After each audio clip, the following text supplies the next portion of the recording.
आप सुन रहे हैं जगत गुरु तत्वदर्शी संत रामपाल जी महाराज द्वारा लिखित पुस्तक जीने की राह।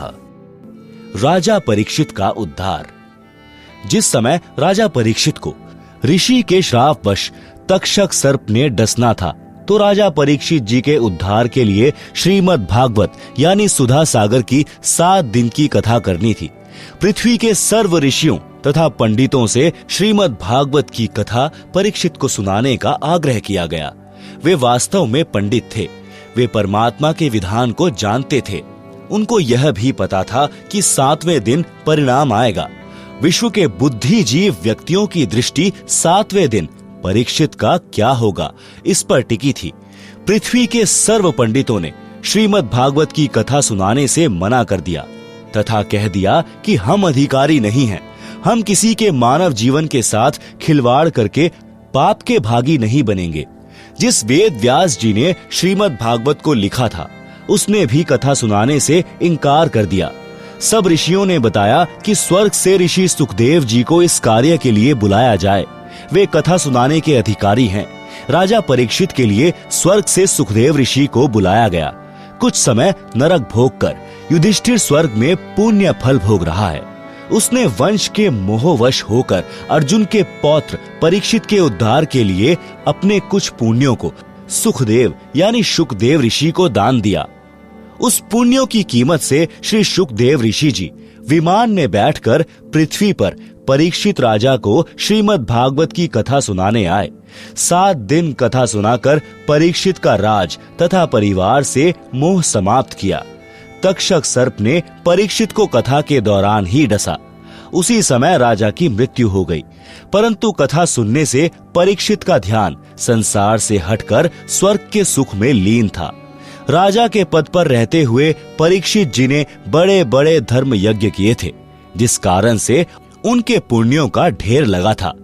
वाणी में परमात्मा का विधान बताया है कि जहां आशा तहां बासा होई, मन कर्म वचन सुमरियो सोई। शब्दार्थ। गीता अध्याय 8 श्लोक 6 में भी यही प्रमाण है कि हे भारत, परमात्मा का विधान है कि जो अंत समय में जिसमें भाव यानी आस्था रखकर स्मरण करता है, वह उसी को प्राप्त होता है। इसी विधानानुसार राजा परीक्षित का जीव स्थूल शरीर त्याग कर यानी जो सर्प विष से मर गया था, सूक्ष्म शरीर युक्त शुकदेव ऋषि के साथ विमान में बैठकर स्वर्ग में चला गया। संत गरीब दास जी गांव छुड़ानी जिला झज्जर ने मणिराम जी को बताया कि शुकदेव ऋषि के द्वारा सुनाई कथा से राजा परीक्षित का मन संसार से हटकर स्वर्ग की प्राप्ति के लिए प्रेरित हो गया था, जिस कारण से मृत्यु के उपरांत उस जन्म में राज के दौरान किए गए पुण्यों के फलस्वरूप स्वर्ग चला गया। जन्म मरण का चक्र अभी शेष है।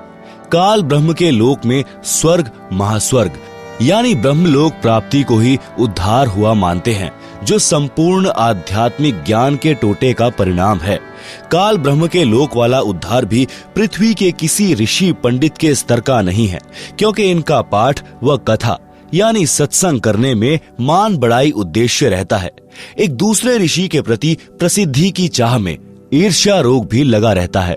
शुकदेव जी एक संत जनक जी के शिष्य थे। राजा जनक को पूर्ण परमात्मा कबीर जी मिले थे। उनको सोहम नाम जाप दिया था। राजा जनक के प्रमुख तथा प्रिय शिष्य शुकदेव जी थे। जनक जी ने यह मंत्र केवल शुकदेव को दिया था, जिस कारण से शुकदेव का स्वर्ग समय अधिक है। राजा जनक के साथ काल ने धोखा किया था। उन्होंने अपने आधे पुण्य 12 करोड़ नरक भोग रहे जीवों को दान कर दिए थे, जिस कारण से उनका स्वर्ग समय कम रह गया था और वे सन 1469 में पंजाब प्रांत में यानी भारत देश में श्री कालू राम मेहता खत्रिय रोड़ा के घर श्री नानक नाम से जन्मे थे।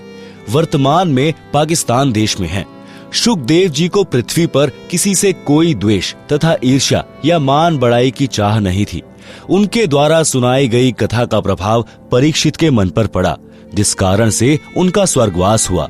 यदि अन्य ऋषि कथा करता तो राजा का मन राज व परिवार में रह जाता। उनका पुनः जन्म पृथ्वी पर होता, पुण्यों को राजा बनकर नष्ट करता। संत गरीब दास जी ने बताया कि हे मणिराम, जब तक जीव का जन्म मरण समाप्त नहीं होता तो उसको परम शांति नहीं होती। फिर राजा बनकर राज की हानि लाभ की आग में जलता है, निर्धन बनकर कष्ट उठाता है, फिर पशु पक्षी आदि आदि के शरीरों में कष्ट उठाता है। आप श्री विष्णु उर्फ श्री कृष्ण जी के भक्त हो। वैष्णव साधु श्री विष्णु जी को इष्ट रूप में मानते हैं। आप यह भी मानते हो कि श्री कृष्ण यानी श्री विष्णु जी ने श्रीमद् भगवत गीता का ज्ञान अर्जुन को सुनाया। गीता ज्ञान सुनाने वाला गीता अध्याय 18 श्लोक 62 में स्पष्ट करता है कि मेरे से अन्य कोई परम ईश्वर है। हे भारत, तू सर्व भाव से उस परमेश्वर की शरण में जा। उस परमेश्वर की कृपा से ही तू परम शांति को तथा सनातन परम धाम यानी सत्य लोक को प्राप्त होगा। गीता अध्याय 7 श्लोक 29 में गीता ज्ञान दाता ने बताया है कि जो साधक जरा यानी वृद्धा अवस्था तथा मरण यानी मृत्यु से छुटकारा यानी मोक्ष प्राप्ति के लिए प्रयत्नशील है, काल लोक के राज्य तथा स्वर्ग महास्वर्ग तक की इच्छा नहीं रखते, वे तत् ब्रह्म से संपूर्ण अध्यात्म से तथा सर्व कर्मों से परिचित हैं। गीता अध्याय 8 श्लोक 1 में अर्जुन ने गीता ज्ञान देने वाले से प्रश्न किया कि जिस तत्व ब्रह्म के विषय में अध्याय 7 के श्लोक 29 में कहा है कि वह तत्व ब्रह्म क्या है, इसका उत्तर गीता ज्ञान दाता ने गीता अध्याय 8 के श्लोक 3 में दिया है। बताया है कि वह परम अक्षर ब्रह्म है। गीता अध्याय 8 के ही श्लोक 5 तथा 7 में गीता ज्ञान दाता ने अपनी भक्ति करने को कहा है, जिससे मेरी प्राप्ति होगी। और गीता के अध्याय 8 के श्लोक 8, 9, 10 में उस अपने से अन्य परम अक्षर ब्रह्म की भक्ति करने को कहा है, जिससे उसकी प्राप्ति होती है। गीता अध्याय 2 श्लोक 12, अध्याय 4 श्लोक 5, अध्याय 10 श्लोक 2 में गीता ज्ञान बोलने वाले ने बताया है कि हे अर्जुन, तेरे और मेरे बहुत जन्म हो चुके हैं, आगे भी होते रहेंगे। गीता अध्याय 2 श्लोक 17 में जो अविनाशी परमात्मा कहा है तथा अध्याय 15 श्लोक 16-17 में 3 पुरुष यानी प्रभु बताए हैं। श्लोक 16 में शर पुरुष तथा अक्षर पुरुष का वर्णन है, दोनों नाशवान बताए हैं। फिर अध्याय 15 श्लोक 17 में अविनाशी परम अक्षर ब्रह्म की जानकारी बताई है, वह उत्तम पुरुष यानी सर्वश्रेष्ठ परमात्मा कहा है, वही तीनों लोकों का पालन पोषण करता है, वास्तव में अविनाशी है। गीता अध्याय 15 श्लोक 4 में गीता ज्ञान देने वाले ने स्पष्ट किया है कि तत्वदर्शी संत मिलने के पश्चात परमेश्वर के उस परम पद की खोज करनी चाहिए, जहां जाने के पश्चात फिर लौटकर साधक संसार में कभी नहीं आते।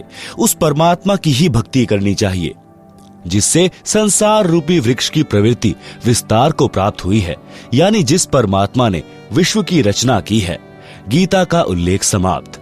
संत गरीबदास जी ने मणिराम को बताया कि परम अक्षर ब्रह्म यानी तत् ब्रह्म की भक्ति मेरे यानी संत गरीबदास जी के पास है।